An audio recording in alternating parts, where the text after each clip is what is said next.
So this morning, we're going to invite at this time Dylan Matta.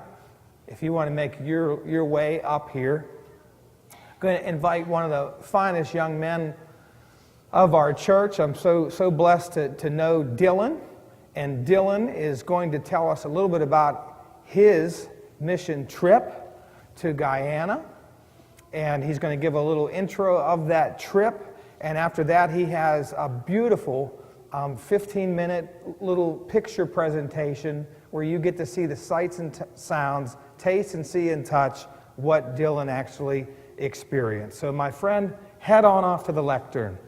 Dylan Matta, everybody.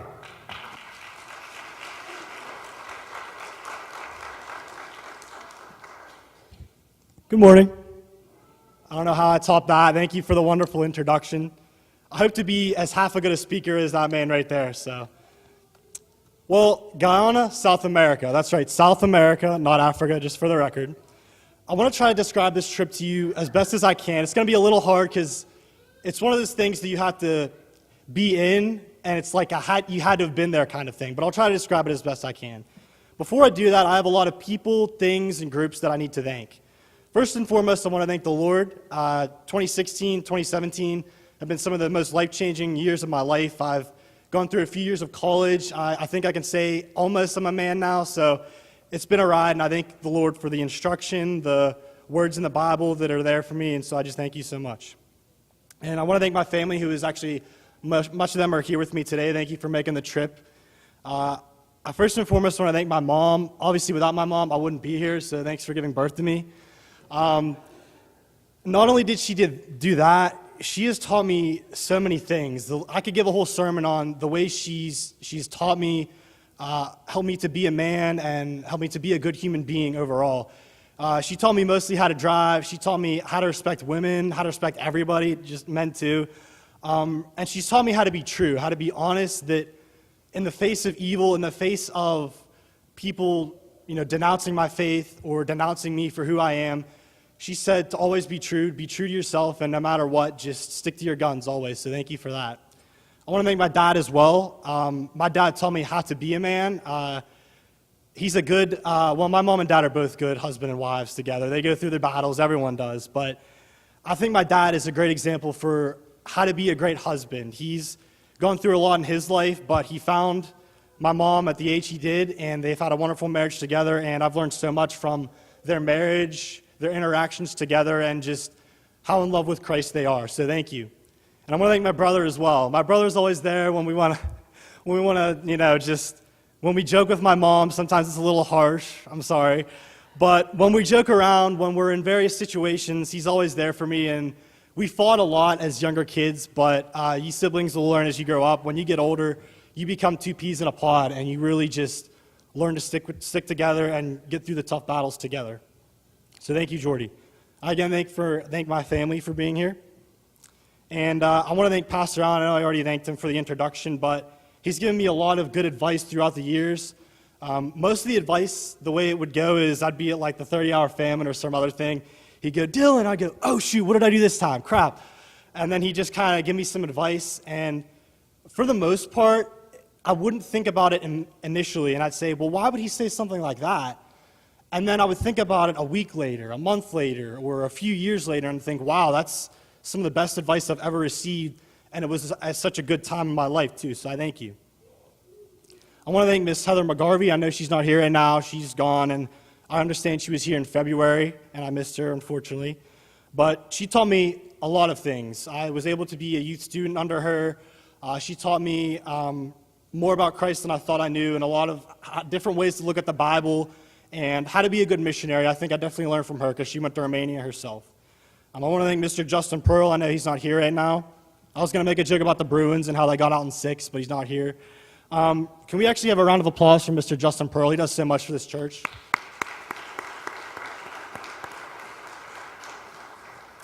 So I had the privilege of being a youth student under Justin in the youth group, and as well, he was the director last year for the day camp.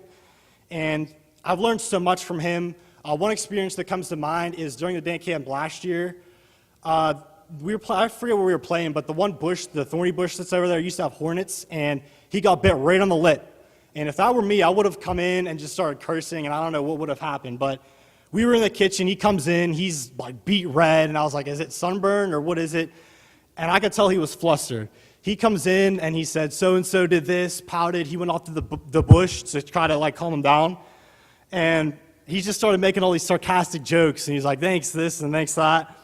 And the way he handled that situation is something that I'll never forget. He just took it slow. He controlled his emotions, and he knew what setting he was in, and that as Christians, we're taught to be slow to anger. And so I thank you for showing me that situation. I want to thank everyone that came along with me for Reach 2015 and Reach 2016. I know those were homebound mission trips. They were in Newfane, New York, and okay, I don't know where the other one was, but 2016, wherever that one was, sorry.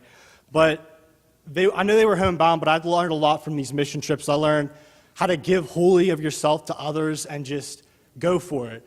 You know, sometimes you don't want to be sitting there chipping paint, you don't want to be painting, you don't want to be doing carpentry work, but you got to do it for the Lord, and the Lord pulls us out of our comfort zone many times.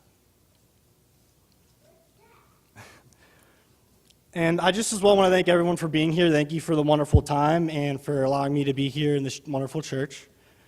So if there's anyone else I forgot, thank you so much. And for all of my ancestors that led me to this point right here, I just thank you. I thank my grandpa for the wonderful example of service that he had. He worked his butt off in his job and many other facets of his life, and he created a wonderful family, and my mom and my aunt and my uncle as well.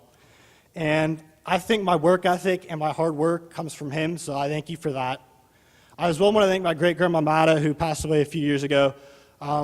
She instilled in me a great sense of faith. There were so many times when we'd come to her house and she'd just talk about faith no matter what, and she shared her faith with anyone and everyone. And as well, I learned about how to be hospitable. We would come into her house, and she'd always be there to greet us. She had wonderful food and this and that, so I thank you for all the wonderful things you've instilled in me as well. So with that out of the way, I want to try to talk about how this all began. It started with an application, and then we had to end up paying for it once I got accepted. And it was around June, around this time, I got accepted, and I put a post up. I was like, oh, yeah, I got accepted, this and that. And one of my dad's friends actually commented on it. He said, do not drink the Kool-Aid, whatever you do. I'm thinking, Kool-Aid? Like, did he mean, okay, stay away from the water so I don't get a parasite or something? And I said, well, they provide purified water. I think I'll be fine. And he said, you don't understand, do you? And I said, I'm sorry, I don't follow. It was months later from my theology professor that I learned that the whole Jim Jones thing, if you ever want to look it up, I know a lot of you probably know that, but I was so taken aback when he said that, but I learned later, oh, I'm going into that country, great. It turns out Guyana, and why they send a lot of missionaries to this country, is tragically it has one of the largest suicide rates in the world, and this is what I talked about with the mission committee a little bit, why they were specifically sending me and other missionaries there. I didn't see it that much in Johannesburg or Johnsburg, where I was stationed at mostly.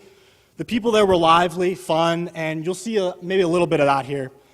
I didn't see that much, but I think when you get away from the cities, you go deep into the rural towns, there are people that are really suffering. And I was able to volunteer at an orphanage, and for some kids, that's all they had. They had an orphanage, and that's all they have in their lives. So that's how the whole process started. I want to try to take this by a day-by-day type of approach. So Sunday was a lot of travel. We boarded our bus from Mount Aloysius College, which I know Mr. Bitar knows where that is. It's around Middle PA, around Altoona, Johnstown, that area. So we got on a bus there, went into the heart of New York, got to see New York a little bit, but from a bus, so we didn't really get to visit it. It was about a 6-hour bus ride. We get to JFK International Airport at around 10 o'clock. And so we're just sitting there chilling, we eat some food.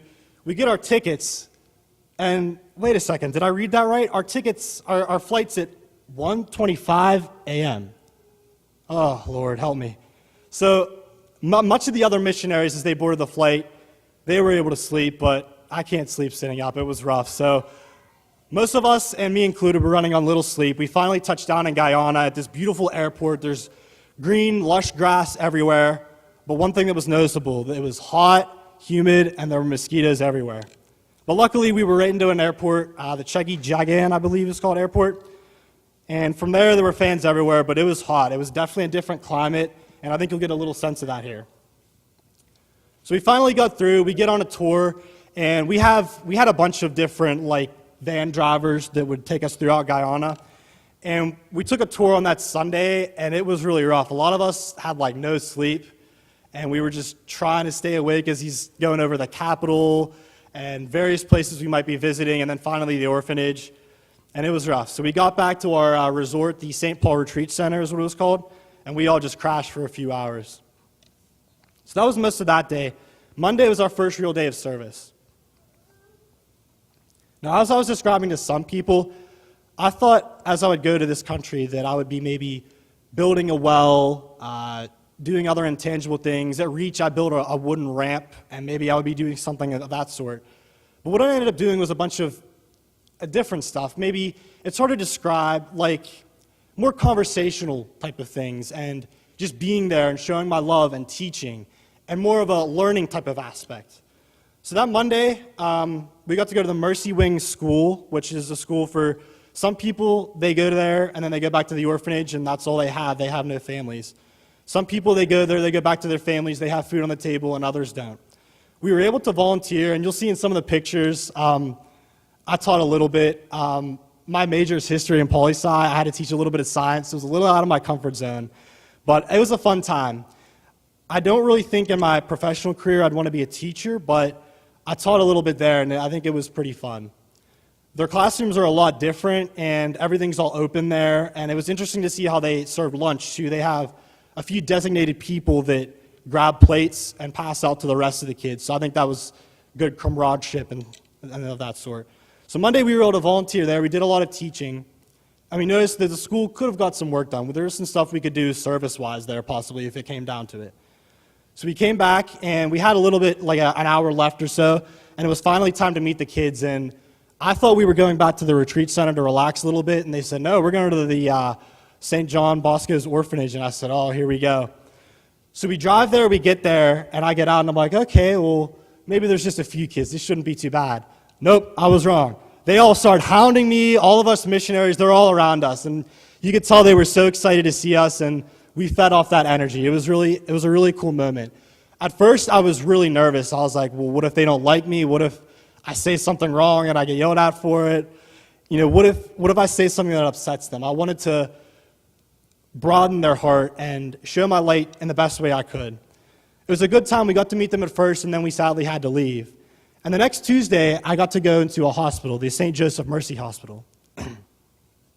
Now, I'd like to say that, well, some of the missionaries were nurses, so they had nursing experience. One of my fellow nurse graduates were able to see a live C-section, actually. And while I wish I could say I did the same, I actually just cleaned fans all day. I got nothing for you. But it was fun, though. The way they do a lot of stuff in those hospitals is alarming to me. They're a rather poor country, and a lot of them don't have clean instruments. I heard that some of them weren't cleaning things in between births and operations, and it was very alarming to see, but it's an operation, and they do the best they can there in Guyana. So that was Tuesday. Wednesday was the action-packed day for me. We had the choice of either going to the hospital or doing some servicey stuff around this other school. It was a deaf school, and I think I've learned more from kids in that deaf school than I have in my whole life from VBS and day camp and a lot of other things. So many of them, I was not able to communicate with them. They speak English there, but obviously it was a deaf school. Many of them were not able to speak. They use a lot of sign language. Luckily, we had an ASL, sign language major with us, but it was just so alarming. They communicated through symbols. A lot of them just went up and hugged me. They shook my hand. They wanted to dance with me.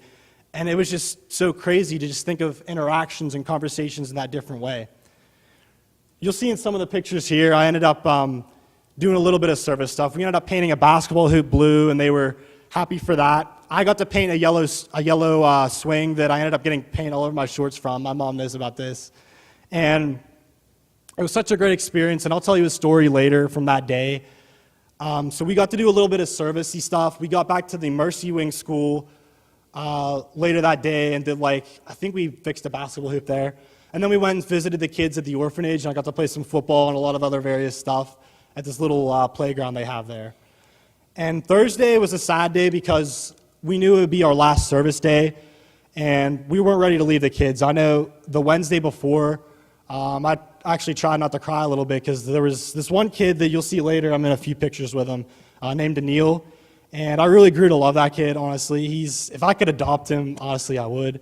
He was such a bright influence. We didn't have solid conversations. He struggled with his speech as well. He used a lot of ASL, and so my one friend with the ASL major, she translated a little bit for me. But we played so many games, and when we first got there, I wore a bandana, I think, Monday and Tuesday. He'd always ask about it, and I would say, Wednesday, because they were doing their own bandanas then, and he was so excited to get his own. And Mom, I'm sorry to tell you this, I actually bought a bracelet down there, and I gave it to him, so hopefully you're not mad about that. I was probably going to give it to you, but he needed it more. You should have seen his face, I'm sorry. So Thursday was a bittersweet day. It was good and bad, kind of like the last day of Reach, where you don't really want to leave, but you kind of have to and go back to your family. The beginning of that day, we went back to the Mercy Wing school, and we actually, a few of the other boys that were with us basically scrubbed a fence all day. And it was a little bit of tedious work, but it definitely needed done. And so many of the kids, like with the other mission service work with the painting on Wednesday, they were just coming by, smiles on their faces, like, wow, somebody's doing that. And we showed them that we really cared through our service in those respects. And so we got done scrubbing that fence, and I got this one Reach shirt all dirty. And we came back Thursday, and it was a hard day. We came back after a hard day of work, and the moment was upon us. We were going to have to say bye to all these kids that many of us grew to love and got some friendships with. And what we ended up doing, you'll see in some pictures here, we did a movie night, and there were some really good pictures of it. We ended up popping, I think, like 50, 60 bags of popcorn, and it was a lot of popcorn. All these kids had popcorn. We ended up watching Moana, but it was hard to watch. There's like 30 screaming kids, so it was a little hard to watch.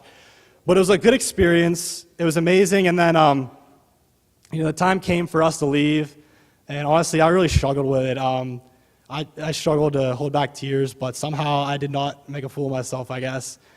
And there were hugs all around, and then these kids were all asking me a lot of questions. They asked me questions throughout the week, a lot of interesting ones, but I had to say goodbye to a lot of kids I didn't want to say goodbye to. We took a lot of pictures, and then I gave a hug goodbye to Anil, and then he came running out to the van. I gave him another hug, and you'll see later, I taught him this one dance move that Andrew probably knows about, so you'll probably like that picture. But I taught him how to celebrate, and it was pretty heartwarming. And one last time I said, how do we celebrate? And he did a dance move, and I just about lost it right there.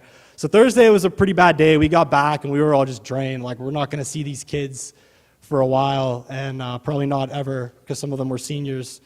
And then the next day was Friday. That was just a resort day. We got to go to Arrow Point, and we got to do some kayaking. Got to go into the jungle a little bit here and there, so that was fun. Saturday, we got to head back, and that's just about my mission trip. And when I got back, I slept for like 11 hours because I was pretty much depleted. So that's just about my mission trip. Come on over here, Dylan. Let's give him another hand, everybody. Amen. I think you got us all fired up to go on a mission trip, my friend. And I want to thank you today for sharing such a beautiful testimony. And I think probably what is most appealing to me is the sincerity of your heart when you speak. And God has given you a very, very special way to speak about the good news. And I just can't help but wonder what plans the Lord might have for you, my friend. Let's stand and pray together before we sing our closing song. Dear Lord, we just want to give you thanks, and the singers can go ahead and gather. We want to give you thanks and praise, Lord, for the opportunity we have to be your missionaries in the world that we live in, at home, in our backyard, with our family, our friends, or all the way in Guyana, across the world. And Lord, we give you thanks and praise for the way that you have used Dylan this morning to inspire us and to motivate us and to help us to realize that serving Christ can be fun. Serving Christ can be an adventure. Serving Christ can be an amazing journey if we will have the courage to stand up like Paul, who said in Romans 1:16, I'm not ashamed of the gospel of Jesus Christ. And we thank you for Dylan's courageous testimony and for his ministry and for the ways that he's put himself out there to be vulnerable and to be open to unexpected surprises that God presented to him on this mission trip. And we know that he will never, ever be the same again. Bless us all, Lord, and give us the courage to step out in an unforeseen, unexpected direction to proclaim Jesus Christ to the world around us. And everyone said, Amen.